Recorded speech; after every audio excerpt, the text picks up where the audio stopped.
Hi everyone, this is For the Love of Comics, finally back after an inordinately long and largely unplanned hiatus. However, we're going to pick up right where we left off, so a warm welcome to day 6 of 31 Days of Comics. If you're not familiar with 31 Days of Comics, or it's just been so long that you've forgotten, we are going to deal with 31 prompts or categories over 31 episodes, 31 separate videos, in which we will supply one pick, one comic for each day's prompt. We've done 5 days so far, and you can find the previous 5 videos linked in this playlist up here and in the description below. And while we have had some great categories, I do believe that today's is the meatiest thus far. That's because today's prompt is a non-fiction comic you'd give someone who doesn't do non-fiction comics. And the reason it strikes me as a meaty substantive category is that because it's not simply about a great non-fiction comic or a favorite non-fiction comic of ours. By title, not volumes, I would say that about 50% of what's on my shelves is non-fiction. And that's because non-fiction itself is such a wide term. As a category or as a genre, it's not really very specific, or I would say helpful beyond a certain point. At the same time, someone who doesn't do non-fiction comics as a category title seems to suggest that there are many people out there for whom nonfiction is just not something they're interested in reading in comics. This, I believe, is what makes this category also a little different from what we've seen before. Not only is there a resistance that we have to get through as a recommender, much of the time when we talk about recommending comics, we are usually talking about recommending comics to people who don't really read comics. So the barrier we are usually trying to break through is the barrier of thinking about comics as for kids, or comics being only superheroes, or comics being infantile, juvenile in some way or the other. If that were the case over here, I would have so many favorites to recommend in autobiography, in biography, in history, in science, in combination of science and biography. But it seems to me this category is for people who like comics, for whom the barrier isn't the comics medium,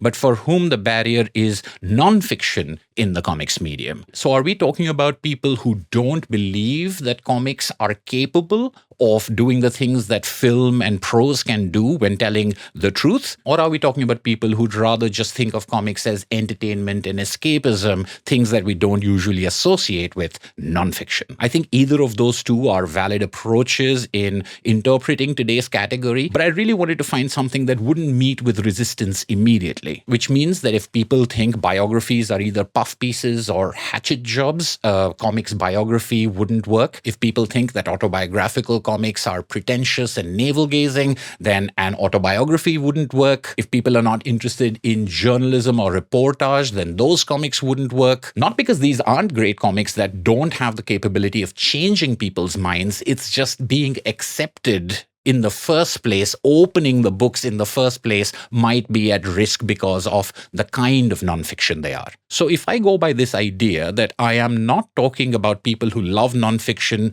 but don't like comics, rather I'm talking about people who love comics but don't like nonfiction, in that case, what would my pick be? Amongst all of my favorites, probably the comics of Box Brown, particularly Tetris, might be the nonfiction book I have recommended to people the most, but I've talked about Tetris and other Box Brown books at length. But you can see if that had been my pick, where it would have been coming from. It's not a biography per se, it's not autobiography, but it is based in fact, but it isn't ancient history, it doesn't have to do with politics, it has to do with a video game which people might be more interested in, which led me down the path of what is someone who loves comics but doesn't like nonfiction guaranteed to be interested in? And the idea, of course, is comics. And that's why my pick for this category is Understanding Comics, The Invisible Art, written and drawn by Scott McCloud. This is a seminal work, I think more than 30 years old at this point of time, but remains as important and as vital and as fascinating as it was the day I first read it. I found this comic when I was getting back into reading comics as an adult, and it gave me a vocabulary and a structure and a system, not necessarily one of discovery, but one of giving labels to things that I thought I already knew. And that's what makes this such a great book for fans of comics. I don't believe this is a comic comic for people who have never read comics. It's not an introduction to the comics medium, although it can serve as such. It does take a little bit of familiarity with the comics medium, with reading comics, for the full impact of this book to come through. What I experienced when I read this book is, I think, a common experience with many people is going, aha, that's why I've always felt this way, or that's why I've always enjoyed that. Now, finally, I have the vocabulary and the taxonomy to talk about things I've been familiar with most of my life. The first chapter of this book establishes why comics is not really a new medium, and some form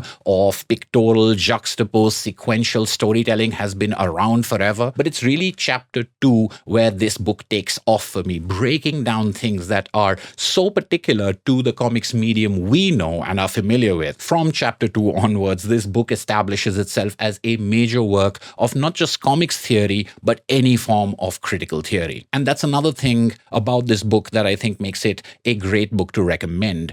Critical theory, whether it is literary theory or philosophy, logic even, theory in itself is dense and it can be hard to access unless you're applying yourself to it like a scholar. By taking the theory of comics and presenting it in as clear and lucid a manner as he does over here, Scott McCloud, in fact, proves the power of the comics medium, shows how difficult concepts and difficult relationships can be made not just digestible but nutritional by using the comics medium. Understanding comics is not gospel or should be taken as the final word on comics in any way, and the book itself calls for debate and discussion. What it does is establishes the comics medium as something worthy of that debate. And indeed, over the years, I have found myself coming to not quite agree with certain things in this book. But the interesting thing about it is, even my disagreement uses the vocabulary that this book equipped me with. So today I might join the ranks of those saying that no, a single image can still have juxtaposition and sequence within it. But all of that comes from the vocabulary of this book, of it establishing and saying certain things that we can then wrestle with based on our own experiences. So for a fan of the comics medium, this book is a no-brainer for people who love but maybe underestimating comics, and for people who've always believed there's more to this medium than it gets credit for. For all of those people and more, I would think understanding comics is a fantastic recommendation. Thank you for watching, everyone. And a personal note for all of you who reached out over chat or messenger or email to see if I was okay and hoping that things were fine. Thank you so much for that. It was very kind. I was very touched. And although I have not been able to respond, I did want to let you know that it was very appreciated. This has been For the Love of Comics, playing 31 Days of Comics. I'll see you at the next video.